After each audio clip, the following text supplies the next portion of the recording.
Oil taking another dive this morning. Take a look at what oil is doing as we continue to see oil prices come down another 0.5% today at $37.15 a barrel. What does the recent drop in oil mean for your holiday plans? Joining us right now on a Fox Business exclusive is David Cush. He is Virgin America's CEO. David, good to see you. Good morning. Thanks so much for joining us. Thank you. Impact of low oil prices on your business?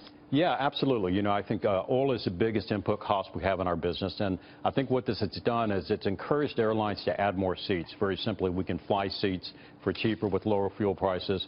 What that's meant for the consumer, at least in 2015, is lower ticket prices. So you are going to be, we should expect lower ticket prices? Well, the ticket prices have just fallen because supply of seats has increased because of lower fuel prices, while demand's been basically steady. So you've seen the supply and demand curve shift toward the consumer. Do you hedge a lot of your oil exposure? Yeah, we do, and we have a short-term hedging program, so we don't really speculate on market moves. All we're trying to do is to match oil costs with our revenue flow. So basically, we hedge mainly 6 and 9 months out, not really making big bets on the market moves.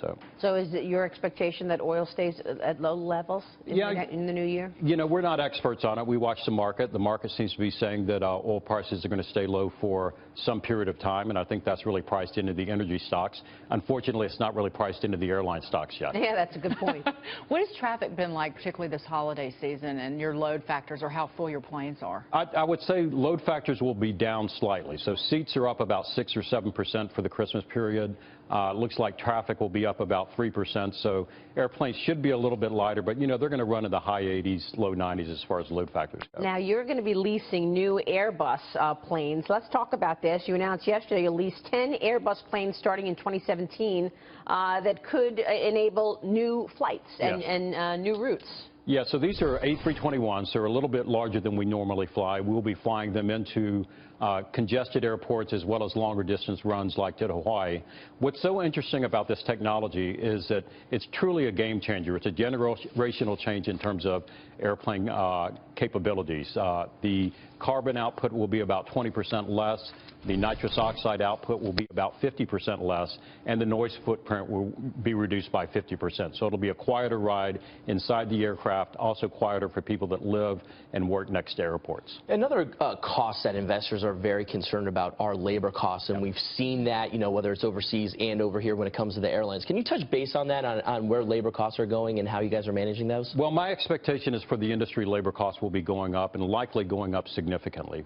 You've had a number of contract offers that management thought was generous in other airlines that were essentially voted down by the union. So my expectation, and I think the market's expectation, is labor costs are going to go up.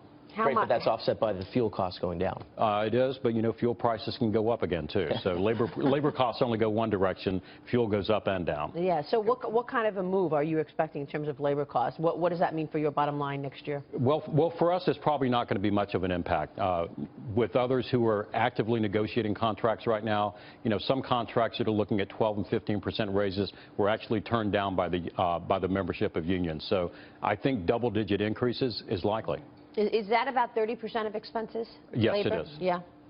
Yeah, the other thing is how big of a factor is customer experience? Because your customer experience has been phenomenal. I've flown your airline numerous times. How big of a factor is that in training and retaining that great labor that we were talking about? Well, we think it's huge. You know, that it gives our teammates a lot of pride in what they do. We make sure we get the right teammates in the door. And what I'll say is consumers more and more are looking for a different experience. You know, that I think the airlines really commoditized their products back in, you know, in the 2000s, 10 years ago when things were really tough, and we had to make tough decisions. I think now people are looking for a different experience. They're flying on us. They're flying on JetBlue and other airlines that have a quality experience. And it definitely is quality there. David, good to have you on the show. Thank you. Thank you so much for joining us. We'll be watching. David Cush, CEO of Virgin America.